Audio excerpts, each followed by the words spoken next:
Hello बच्चों, जय हिंद। हम लोगों ने जैसे कि पिछले वीडियो में देखा था कि हमारी बॉडी 11 सिस्टम से मिलकर बनी हुई है। आज हम शुरुआत करेंगे डाइजेस्टिव सिस्टम से। पहले तो हम बात करें सिस्टम्स की कि सिस्टम्स होता क्या है। सिस्टम्स जब किसी कार्य को संपन्न करना होता है तो बहुत सारी चीजें मिलकर एक साथ जब किसी कार्य को करती हैं उसे हम सिस्टम वर्क या सिस्टम कहते हैं। ठीक है, पहला हम देखेंगे पाचन तंत्र यानी डाइजेस्टिव सिस्टम। पहले हम डेफिनेशन देखें तो डाइजेस्टिव सिस्टम में जटिल पदार्थों को सरल पदार्थ में बदलना ही डाइजेशन कहलाता है।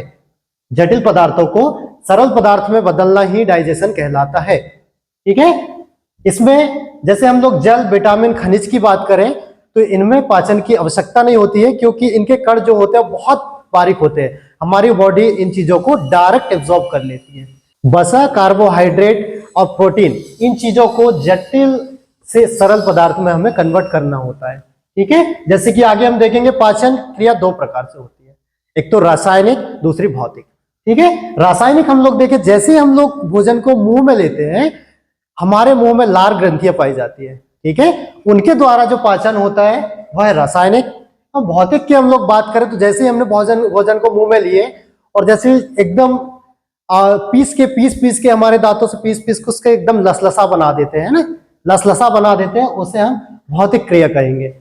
जैसे कि हम लोग बात करें पाचन का मुख्य कार्य क्या होता है। पाचन का मुख्य कार्य ऊर्जा का निर्माण करना होता है। ठीक है, जैसे कि हम लोग देखते हैं डायग्राम के अनुसार, जैसे कि हम लोग देखेंगे कि पाचन दो प्रकार के होते हैं। दो प्रकार के कैसे?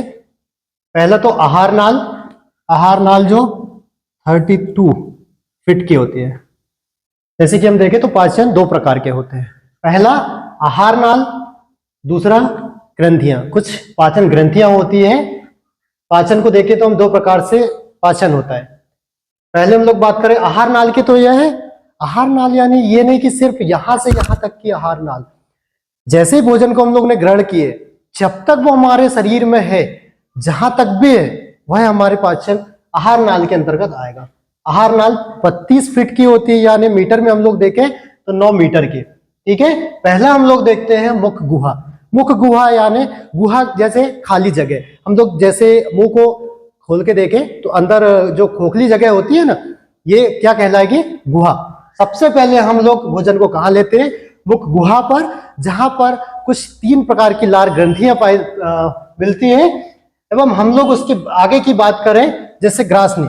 ग्रास नली ये जो दिख रही है ये पूरी क्या होगी? ग्रास नली।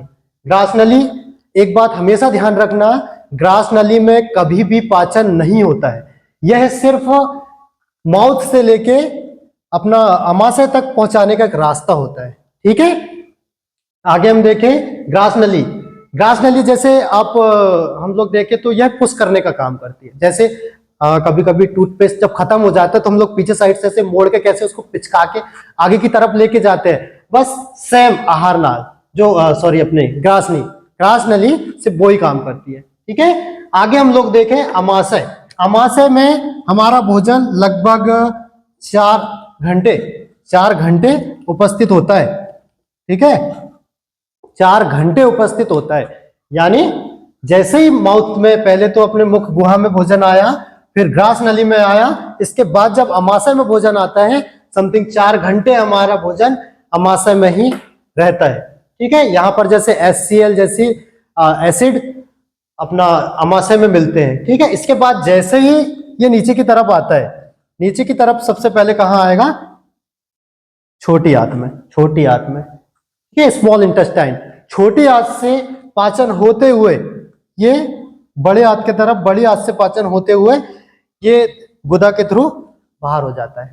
ठीक है, हम लोग यदि सेकंड पाचन ग्रंथि की बात करें, लार ग्रंथि। लार ग्रंथि जो कि माउथ में उपस्थित होती है। ठीक है, लार ग्रंथि कहाँ उपस्थित होती है? माउथ में। सेकंड हम लोग देखें जठर ग्रंथि। जठर ग्रंथि उपस्थित होती है कहाँ? अपने अमाशय में। ठीक है, अमाशय में। इसके बाद हम लोग देखें तो अपना लीवर, पित्ताशय। लीवर हो गया, ये अपना पित्ताशय हो गया। इसके बाद हम लोग अग्नाशय की बात करें, अग्नाशय यानी पैंक्रियास। पैंक्रियास से पैंक्रियाटिक जूस, पित्ताशय से पित्त जूस, जो आपस में मिलकर छोटी आंत में आते हैं और पाचन में सहायक होते हैं। इसके बाद हम लोग बात करें आंतरीय ग्रंथि की, तो छोटी आंत बड़ी आंत में आंतरिक ग्रंथि कार्य करती है और पाचन को संपन्न करती है। समझ में आया?